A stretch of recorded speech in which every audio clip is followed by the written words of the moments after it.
But let's move on. We're going to talk about a new segment. It's called 3 Hot, 1 Not. Ryan came up with the name idea, so all applause should go to him. But we're going to talk about 3 players who are off to real hot starts to open the year that we believe in to sustain it for the entire year. We're going to talk about 1 player that's not hot, but that we do believe in still despite their slower start. We each picked 1 infielder, 1 outfielder, and 1 pitcher as our 3 hot players, and then you can pick whatever position you want for the player who's not off to a hot start. So Ryan, how about you start it off with who you believe is a hot infielder, hot as in having a hot start, that can sustain it over the entire year?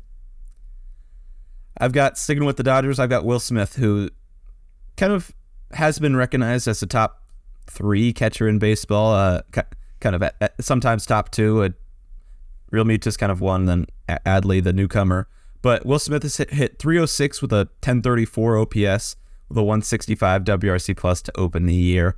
And he's actually never been an all-star, which is kind of the surprising thing. If you look at him, it's been probably 3-ish years where people are saying, yeah, that's a top catcher in baseball.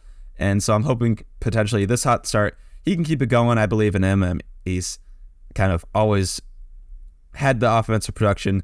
He's been probably top 2 offensive production catcher in baseball as well. And he's not that bad on defense as well. So keep this up, potentially start the All-Star game, not just make his first All-Star game. Hopefully he's the starter for the National League. That'd be cool to see. And I believe in him to sustain it over the year because he kind of has done it. It's maybe not like a breakout pick or anything, but maybe not this successful. But I think he can sustain a hot start throughout the course of the season. Hopefully be an All-Star. Yeah, I've always thought with Will Smith, like he's a guy who came up young, and he as of right now he's one of the younger guys. I know he's kind of graduating that tier with other guys like Vargas and Outman coming up, but I mean you've got veterans like Mookie Betts, Freddie Freeman on the team, but his offensive approach to me is just as mature as some of those guys like Betts and Freeman. Like he is always going to the opposite field. He takes really great at bats. He's just a pest when he's up there at the plate, but he also is a catcher that has home run power. He can hit the ball down the line into the gap for doubles.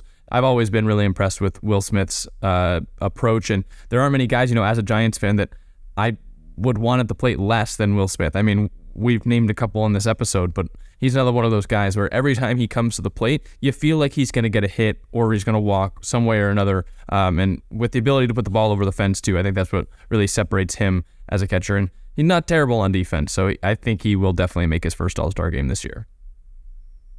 That's the only thing I could hope for. Let's get into your first hot now. Yeah, so my first hot infielder, hot as in hot start, but also hot in general. I mean, let's give it up for Gleyber Torres. 2 home runs and 6 RBI to start the year. He's got a whopping 231 WRC plus, and Torres was kind of a hitter that I really believed in coming into the year, but he's impressed me with how refined his game has been, because there's a couple other stats I wanted to highlight. He's walking at a 24% rate, which is really crazy because he's never had a walk rate above 10% in a full season his entire career. And now he's coming out walking just about a quarter of the time, and he's stolen 5 bases as well, which the last 2 seasons combined to steal 24 bags. He's really kind of rifling around those bases this year. So a player like Gleyber, who I believed in as a hitter, being able to walk more, which has always kind of been his crux, like he can't walk all that well, and then also stealing bags, means that he's a lot more valuable. And I think when I was looking at this Yankees lineup, looking for someone other than Judge and Rizzo, like someone else to step up, I believed in Gleyber this year. He's had a really great start to the year, and I think he can keep it up again. He's got an xWOBA in the 93rd percentile, a walk percentage that I mentioned that's in the 99th percentile, and he's got 71st percentile average exit velocity. So he's always hit the ball hard. It's just now he's kind of becoming a more refined player, which I'm definitely here for in 2023. And in a season where the Yankees were having these rookies come up, and Volpe and Peraza, 2 top-tier shortstop prospects, there was kind of some chatter that maybe one of them would play second base long-term, and maybe Gleyber would be on the move potentially, whether it's onto the bench or onto a different team. There was a lot of trade talks coming. So it was important for him and the Yankees that he performed so far this year. So it's been good to see for him. He loves being a Yankee. See some of the quotes I mention all the time. I'm on Yankee Twitter for some reason, so I get to see all the good and bad side of the Yankees throughout the course of the season. So Gleyber, I know they're happy that he's producing. I'm sure Gleyber is as well, because he loves being a Yankee and he doesn't want to go anywhere. And I think he is what that middle of the lineup needs, because if he's a guy that can turn into a real on-base machine, getting on base for some of these guys, Stanton, Judge, Rizzo, he could be, a leadoff hitter that this team needs. And I know the team hit Judge leadoff a couple times last year, but I think Gleyber, if he's able to walk, he's not going to walk at a 25% rate for the entire season, but if he can walk around 15%, he's already cut his strikeout rate in half to open the year. So if he could turn into one of those players that gets on base by the walk a good amount, he obviously hits the ball hard. He can hit extra base hits. He's got doubles and triples and a couple home runs this year. And if he gets on, he can steal a bag.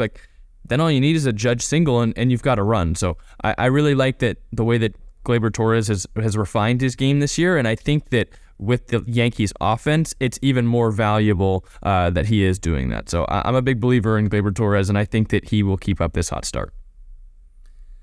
Now let's talk about my outfielder with a good start, I'll say. Getting these confused, hot and not. But I got Luis Robert, who, another kind of maybe boring one. People, okay, yeah, he's good. We just know that. Obviously, it's like picking Judge that can sustain his hot start. But, one thing I was surprised to see when I was doing this research is he's never played more than 100 games in a season. And we always talk about that with Buxton, he's an MVP candidate if he could just stay on the field. That's almost the same for Luis Robert. And he was both of our dark horses for MVP last year. And we kind of lost a little bit faith coming into this year, but I think it's not impossible still. It's going to be tough, obviously, in the American League where he is. There's just so many guys at the top. But right now he's hitting 347, 1061 OPS, 5 bombs to start the year, a 191 WRC plus, and he's looking like the platinum winner, Platinum Glove Award winner in the American League as well. He's catching absolutely everything in center field. So I think he's fun to watch when he's playing well. And MVP's not out of the question for him. So maybe that's where I get into my kind of bolder part of this. And that's just saying, this guy's going to be good. And we know he's good. But I think he's potential to be elite and among the top 2-3 center fielders in baseball. Yeah, Buxton's normally that name where you're like, oh, well, if this guy plays a full season, just watch out. And Luis Robert, I think it's mostly because he plays on the White Sox, which everyone is down on the White Sox except you for some reason. Then Luis Robert goes under the radar. And, it's Robert Robert. I have heard it pronounced both ways. I'm going to say Robert because that's how he pronounced it during the World Baseball Classic. I refuse to believe that it's Luis Robert. So I'm going Luis Robert. And, yeah, he's been really good to open the year. He's always that guy that hits the ball hard, runs really fast, catches everything in center field, hits home runs, and just thinking back to, I think it was the 2020 season where we did see him for a more extended period of time. I know it was the shortened season, but we got to see him for a while, and he was so good, especially in the playoffs as well. So I really hope that we get to see a lot from Luis Robert this season, and I think that he will continue this hot start. My outfielder that I think is having a hot start and can sustain it is Hunter Renfroe, who was a guy who I was high on in the offseason because when we were doing our preseason positional rankings, I was pleasantly surprised by the stats that he's put up because he just kind of mashes, and the Angels got him for pretty cheap. And I was like, well, this is a perfect guy to add to that outfield because Hunter Renfroe's a baller. He's got a 152 WRC plus to open the season. He's hit 3 home runs. I think those were in back-to-back games. He's walking at a 15% clip. So he's a guy who crushes home runs, hits the ball really hard, walks, plays above average defense, including one of the more miraculous catches you'll ever see in the opening series against the A's. He hits the ball at a 76th percentile hard hit rate, 74th percentile xWOBA. I don't think he's ever going to be a guy that's in that MVP discussion, but for what the Angels had to give for him to where he is now, I think that they got an absolute steal in free agency, and he's really just proving my offseason opinions right, and I think he will continue to for the rest of the year. And if the Angels in general are going to prove me right and potentially make the playoffs this year, he's going to be a guy that needs to perform. And you look at him, you look at the beginning of the year, what they needed to make the playoffs. They needed, obviously, the pitching to pitch well. They kind of have to open the year, and they did a little bit last year. But you also needed guys like Taylor Ward to have the season that he had last year. Obviously, healthy, you need to stay. And then Hunter Renfroe was the kind of the big offensive piece that they brought in to kind of complement Trout and Ohtani. So kind of hoping that those two weren't the only ones in the lineup producing. And he's done that so far, and if the Angels are going to make the playoffs, obviously more things need to go right than just Hunter Renfroe kind of hitting the baseball, but he's going to be a key piece for them, and it's going to be hard for them to make the playoffs if he's not hitting the baseball. I'll say that. Yeah, I was like, I can't describe it all that well, but when I was doing the research for the positional rankings, I'm like, how has Hunter Renfroe flown under the radar this much? I mean, he's bounced around from team to team on one-year deals. He's been with the Red Sox, he was with the Brewers, now he's with the Angels. It's like, this is a dude that's carried an 850 OPS and hits a bunch of home runs, plays good defense. How is he getting kind of passed around by half the league? And I think the Angels got him for a real good deal, and he's one of the reasons why I thought that outfield was going to be really good. I think my bold prediction was they'll have a top 3 outfield WRC+. They're trending that way right now with 2 guys that look the exact same, which is funny enough. Hunter Renfroe and Mike Trout literally look the exact same. It's hard for me to sometimes tell them apart. And then you've got Taylor Ward as well. So I'm a big believer in the outfield, big believer in Hunter Renfroe. I think he keeps it up. And now my pitcher who I've believing in a hot start, it's Drew Rasmussen, who currently in just 2 starts, 13 innings, has not given up a run. He's got a 1.1 FIP as well, so it suggests that he's not getting lucky. He's kind of just dominating hitters, and he had a 2.84 ERA last season, and that a little bit of a surprise, man. He's been good, but I feel like just because he's in Tampa, he doesn't really get the coverage he deserves, because he's been a really good starter for them. And you look at that production, I think it's going to stay that way. Not a 0 ERA, no one can do that, but around a high 2 ERA again over the year, with McClanahan being a Cy Young candidate last year, and potentially Glasnow back. That's your 3 starter, and Jeffrey Springs, who I wanted to cheat on and kind of say both of them, I believe, in their hot start.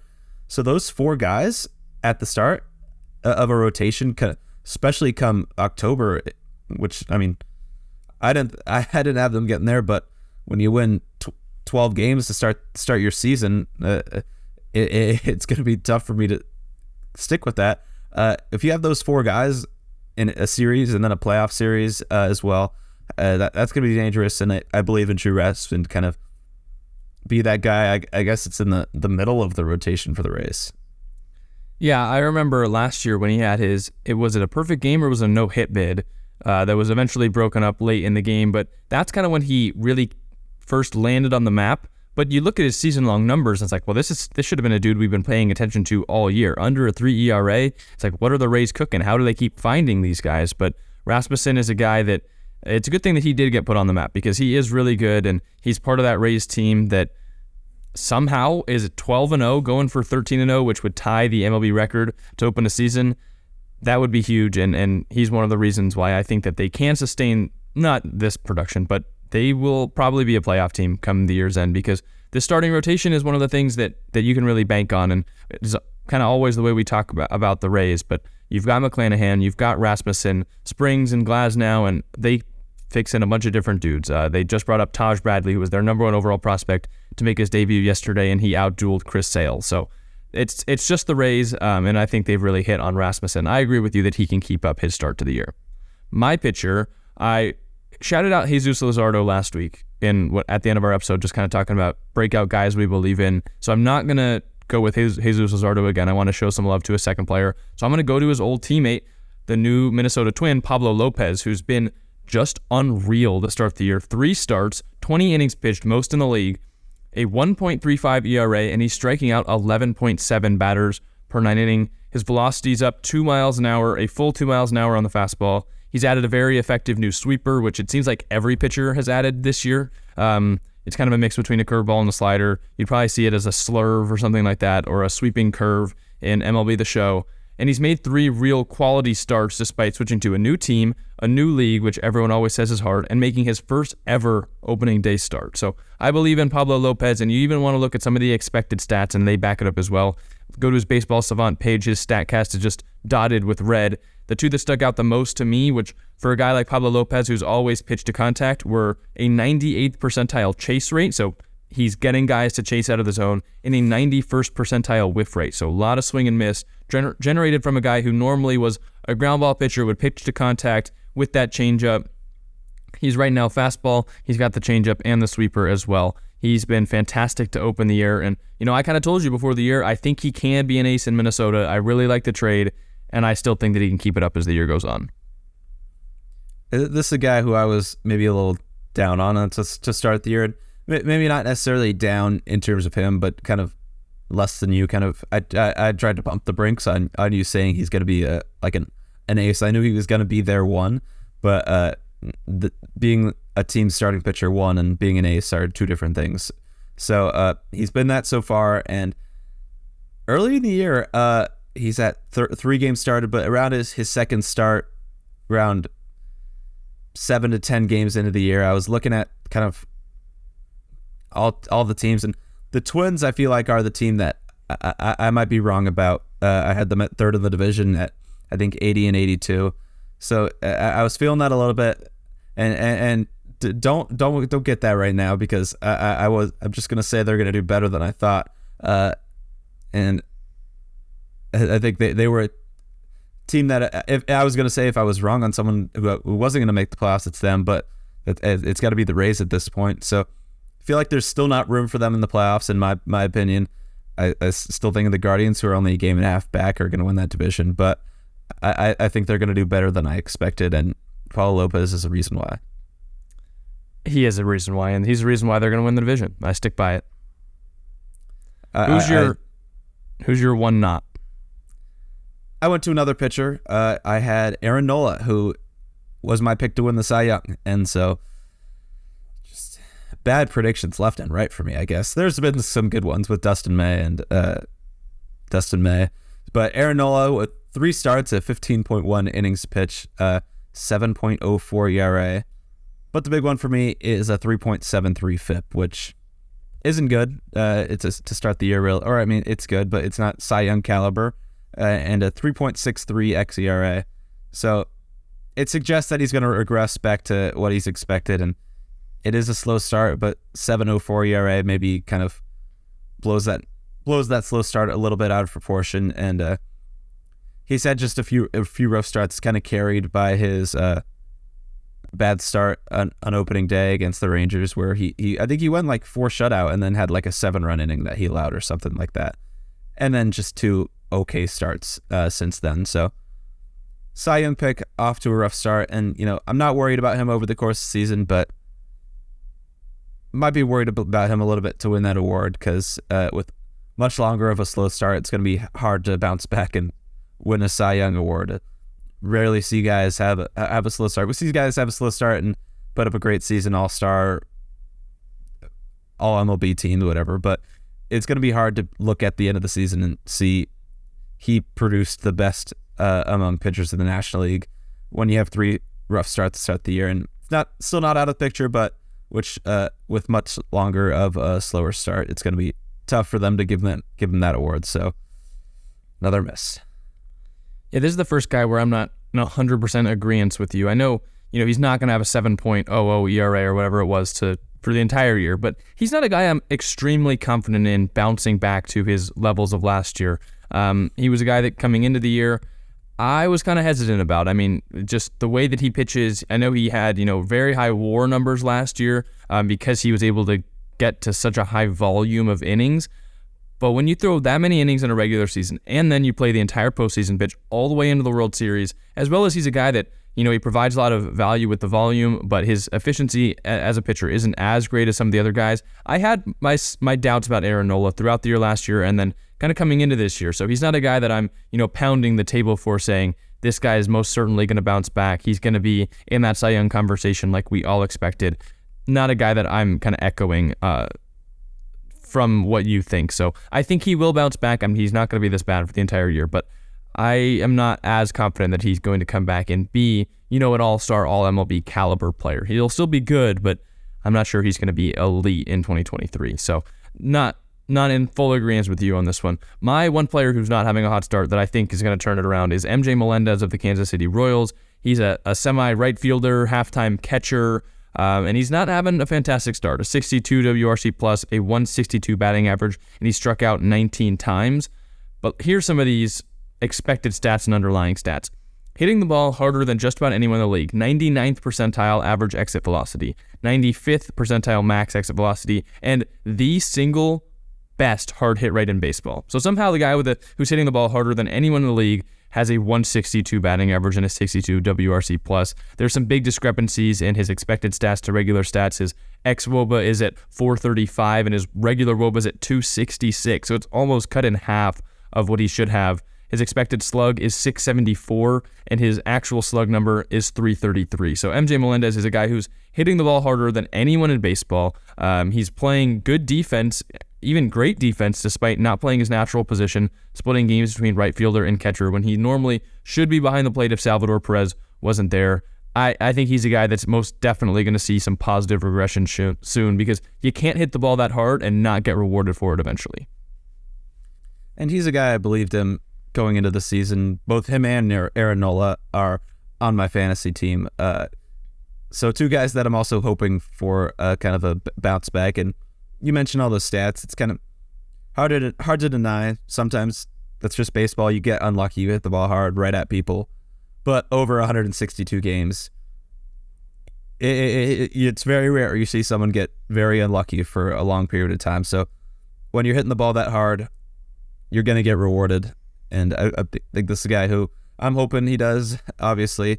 But I think you're spot on with all those just kind of stat after stat of him doing worse than he should be. And so that's going to kind of fix itself over a long season. Obviously, we're only dozen plus games into the season.